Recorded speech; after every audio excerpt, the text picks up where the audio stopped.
中国10万民众向最高法院、最高人民检察院控告前党魁江泽民。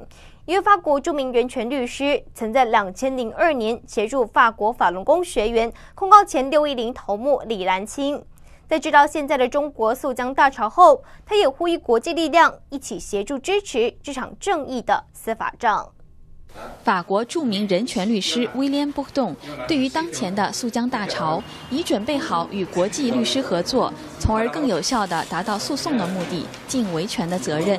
La responsabilité des pays européens et des pays du monde entier, c'est de rester très mobilisés dans la défense des libertés publiques et des droits de l'homme en Chine. Pas simplement évidemment les militants de Falun Gong, mais tous les citoyens chinois qui subissent une oppression insupportable. Ce qu'on voit, c'est qu'il y a une dynamique très forte pour susciter, provoquer des poursuites judiciaires contre toute une série de personnes qui étaient proches de l'ancien président Jiang Zemin.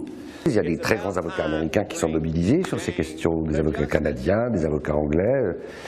Il faudrait mutualiser, regrouper, fédérer toutes ces initiatives pour les rendre plus visibles et pour les rendre plus efficaces. J'y suis prêt, avec ces différents avocats, mutualiser, partager ensemble toute une série d'éléments, de documentation, d'éléments de preuve. 威廉·波顿大律师向所有外国籍曾受过迫害的法轮功学员敞开大门。Il y a dans le monde des tas de membres, de responsables de Falun Gong au Canada, en Europe, qui ont subi des persécutions.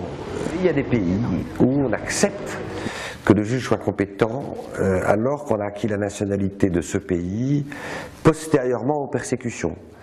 En France, il faut que la nationalité soit acquise au jour des persécutions.